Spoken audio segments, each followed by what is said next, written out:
Hey everybody, Sean Holsinger here from HolsingersFlyShop.com. Bringing another fly tying pattern today. Today I'm tying a wet fly. This is one that I like. This is one that I fish. When we go to Kettle Creek every year, these are usually coming off and we do well with these. This is a Dark Hendrickson. And I like fishing the Hendrickson hatch. It's a good one.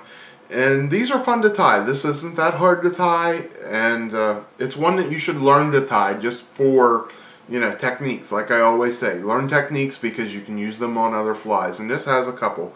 Mallard wing for a wing, or mallard flank for a wing, and you know, wrapping your hackle and stuff like that. So this is a good one just to practice on, and it'll fish well too. So here it is in the vise, and the material is to tie.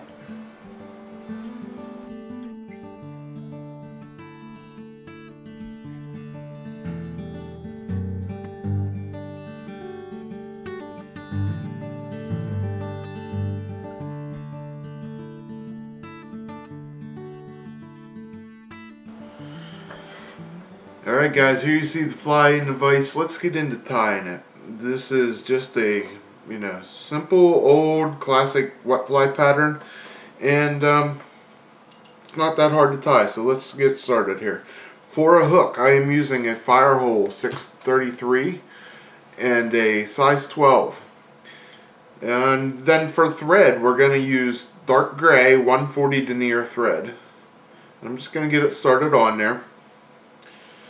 And the next thing I'm going to use is this is a Whiting hen hackle. This is a light dun colored, medium dyed dun I should say, medium dyed dun. And anything in the dun range will work for you on this. And I'm just going to pull off some fibers off of one of the bigger ones on the end to get a nice tail fiber. And we're going to lay it down back here at the back because they're not real long. So going to tie that down by the butt section there. I don't want a big long tail here. Okay, the next thing I'm going to use is some Sowbug gray. This is Whitlock's dubbing blends. You guys know me, I use a lot of this Whitlock's dubbing blends. I like the flashiness to it. There's a touch of squirrel in it, and there's some flash and some antron, so it's just all around great material to work with.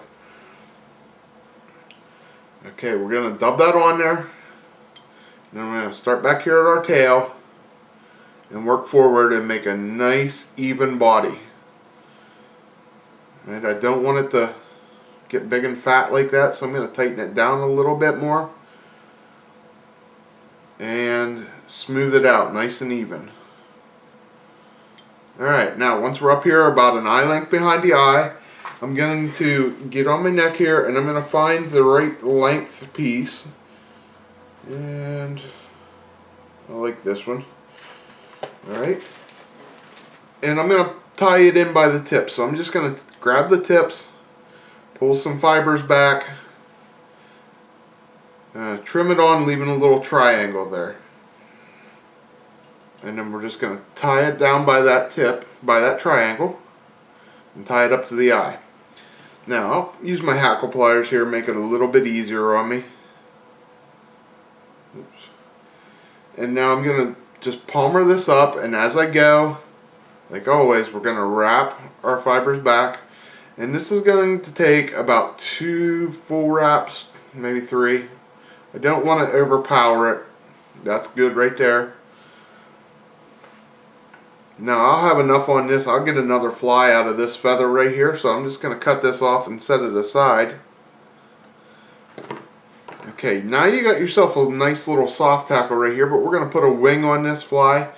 And for the wing, I'm going to use a wood duck dyed mallard flank feather, and I'm going to strip about 10 or so fibers off of each side of that so they match.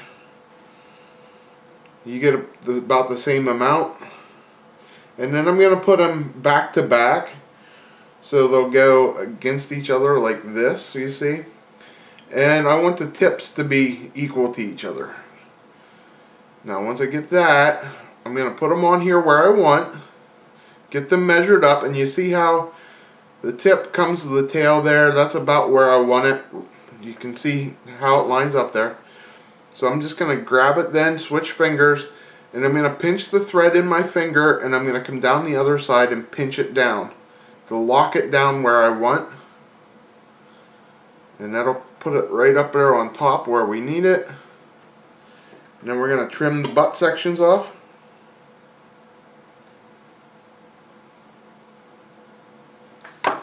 And clean up the head. And that's it. That's all it's to this Dark Hendrickson. Hit it with a whip finish, and I'm going to put a little bit of bone dry on here just to secure it. Don't get your bone dry in the eye there, or you'll have to bust it out. So there we go, bone dry the head. And we're done. That was a very quick fly to tie. I can hammer a bunch of them out at a time, and it's one that I'm going to catch fish on. This is a hatch that I fish every year pretty much, and I do well with, so hope you like it. Okay guys, I hope you like that fly. It's a fun one to tie. It's a quick one. It doesn't take, a little bit of practice. You can whip these things out pretty fast. And they catch fish too. They're fun to swing. I love swinging wet flies. Like I said, you're probably going to see a lot more wet flies this year because I'm going to fish them a lot more. I'm making an effort to do that this year. I'm going to put the nymph box away and concentrate on fishing wet flies. So that's how I was raised to fish, and that's what I'm going back to. So here's one that I will be using this year, and I hope you will too, because it's a cool little fly. So give it a try, have fun tying it.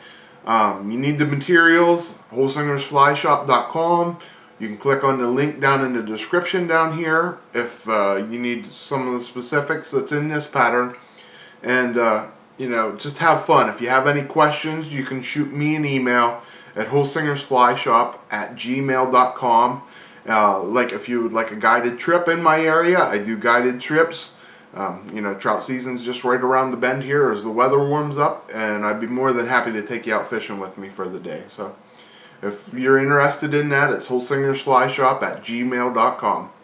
So until next week when I bring you another video, guys, I'm Sean Holsinger.